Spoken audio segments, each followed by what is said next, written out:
What if the person you trusted the most wasn't protecting you, but protecting something from you? Lucas Reed lived a life most people would call quiet. 42 years old, urban planner, divorced, no children. He biked to work every morning, drank his coffee black, and spent most evenings alone in his apartment overlooking the city. He liked predictable days. They were easier to control.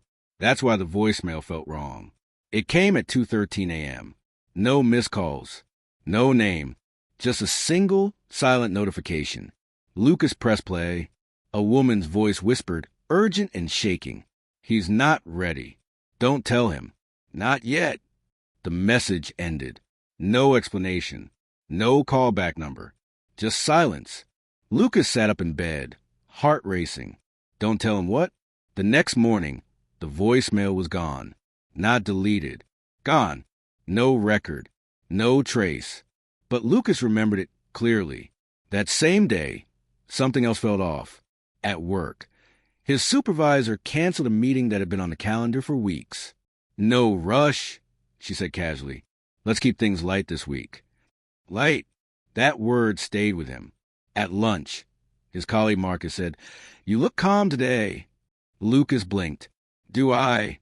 Marcus smiled. Yeah, like stable. There was again. That night, Lucas checked his phone logs. No voicemail. No unknown numbers. No trace.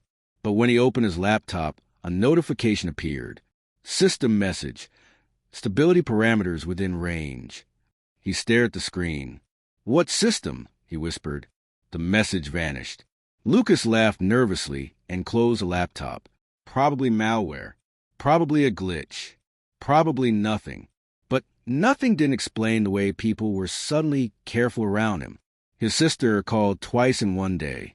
His therapist canceled a challenging session and replaced it with breathing exercises. His boss approved time off he hadn't requested. Everyone was softening the world around him, like they were afraid of what would happen if it became too sharp. 3 days later, Lucas received an email. No sender name. No subject line. Just a calendar invite. Title: Weekly Evaluation Status, green. Location: Conference Room 4B. Time: 4 p.m.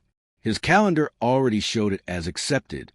He didn't remember accepting anything. Curiosity won. At 4 o'clock, Lucas walked into the room. It was empty. The lights turned on automatically. The screen on the wall flickered to life. Data filled the display. Graphs, charts, timelines, all labeled with one name. Lucas R. Stability profile. Heart rate, sleep cycles, emotional variance, decision latency, cognitive load, stress tolerance, even predictions. Lucas took a step back. This isn't real, he said. The screen updated. Status, within acceptable limits. His breath caught. Who's monitoring this? The screen went black. Lucas left the room shaking. That night, his phone buzzed. Unknown number.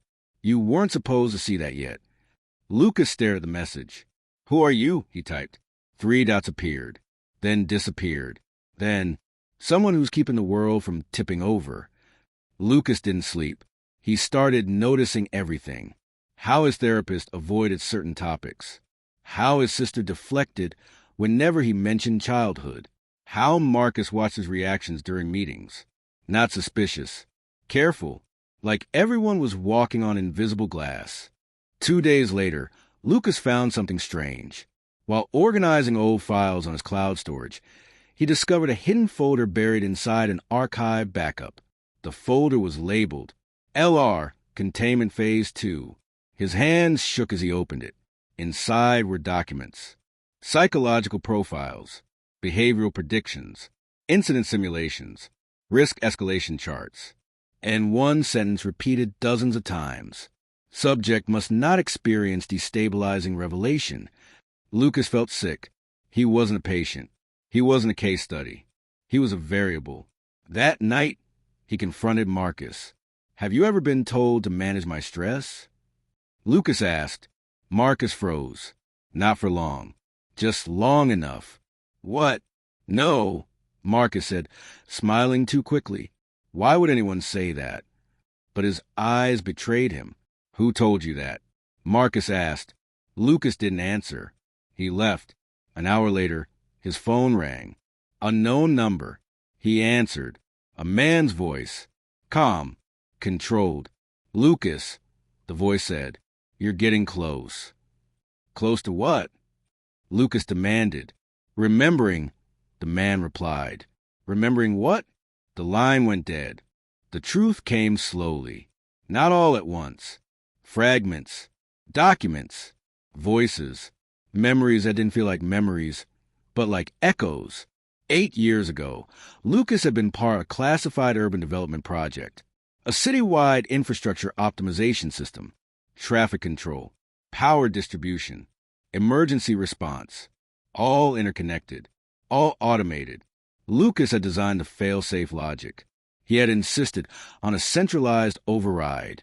One decision. One authority. One point of control. They told him it was safer. He believed them. Then came the incident. A cascading system failure. A blackout. Emergency response delays. Transportation paralysis. Hospitals lost power. People were injured. Some died. The official explanation, software malfunction. The real cause, Lucas had approved a final override without full testing. Not malicious. Not reckless.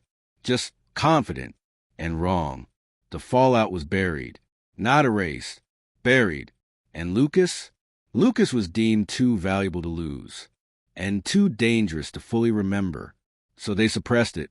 Not chemically. Not forcibly. Psychologically. Legally. Strategically. His memory wasn't removed. It was delayed. He wasn't monitored because he was unstable. He was monitored because if he fully remembered, he might try to fix it. And fixing it would expose everything. You weren't meant to live a lie, the man said during their final call. You were meant to live a delay. Lucas laughed bitterly. You turned my life into a holding cell. Yes, the voice replied. Because when you fully remember, systems break. Lucas made a decision. If his calm was engineered, then disruption was the only honest thing left. He stopped complying. He skipped therapy, ignored calls, changed routines, missed meetings. The dashboard alerts escalated. Status, yellow. Then status, orange. Then status, red, intervention advised.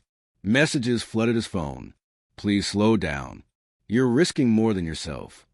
You don't understand what you're holding together. Lucas remembered everything. The override, the warnings, the silence afterward, and the reason they were afraid. Not because he was unstable, but because he was capable. He released the files. All of them. Design documents, internal emails, incident simulations, risk forecasts, decision chains. The truth spread quietly. Then loudly. Investigations opened. Committees formed. Resignations followed. The monitoring stopped. No more texts. No more dashboards. No more whispers.